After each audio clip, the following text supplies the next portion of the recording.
Bonjour à tous, c'est Stéphanie, j'espère que vous allez bien. Aujourd'hui, on va parler de chance. On va voir comment devenir quelqu'un de chanceux.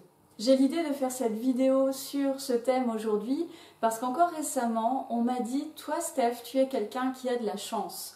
Niveau amour, santé, travail, tout va bien.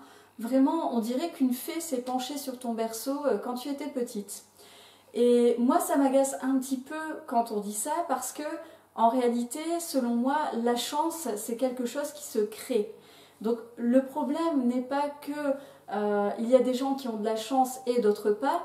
Le problème, c'est que on ne sait pas en général comment créer sa propre chance. Et c'est ce que je vais vous expliquer aujourd'hui. Alors, si on prend la définition du Larousse, la chance, c'est simplement la probabilité, la possibilité qu'un événement en général heureux se produise. Donc pour moi, la chance, c'est une question d'opportunité à saisir, de choix à faire et aussi d'état d'esprit.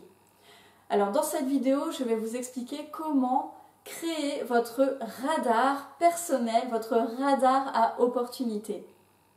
Alors comment créer votre radar à opportunité et même devenir un aimant à opportunité? Pour ça, il faut respecter 4 points. Le premier point, c'est d'arrêter de croire que vous n'avez pas de chance. Encore une fois, tout le monde peut avoir de la chance parce que c'est quelque chose qui se crée. Deuxièmement, quand vous commencez votre journée, attendez-vous à ce que des choses positives vous arrivent. Recevoir une bonne nouvelle, une bonne surprise, attendez-vous vraiment à ce que quelque chose de bien se passe parce que nous renforçons ce sur quoi nous nous centrons.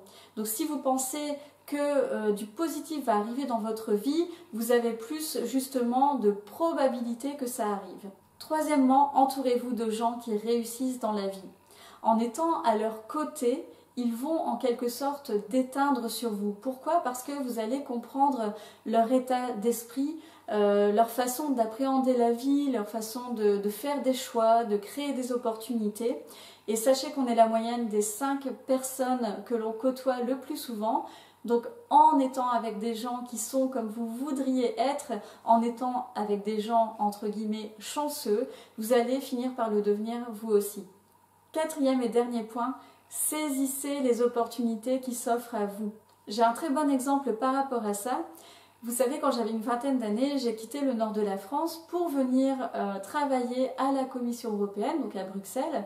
C'était un contrat à durée déterminée, là je n'y travaillais plus. Mais à l'époque, j'ai une de mes amies qui m'a dit, que j'avais retrouvée dans le nord de la France, « Toi, Stéphanie, tu as de la chance, tu as trouvé un emploi à la Commission européenne, c'est vraiment super. » Alors là, je lui ai dit, mais si tu veux, tu peux faire exactement la même chose.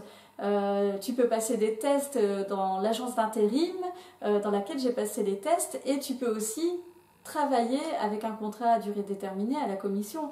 Et elle m'a dit, mais à un moment, moi, j'ai pas envie de quitter le nord de la France. Et elle a fait le choix de ne pas saisir cette opportunité qui se présentait à elle. Parce que j'aurais pu lui donner toutes les informations et elle aurait pu faire exactement la même chose que moi. Donc vous voyez bien, c'est une question vraiment de saisir les opportunités et de choix en fait.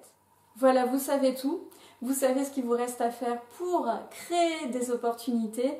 N'oubliez pas de les saisir quand elles se présentent à vous et arrêtez de penser que telle personne a de la chance et pas vous. C'est pas du tout une question de chance, c'est une question d'état d'esprit et de choix. Voilà, je vous laisse là-dessus.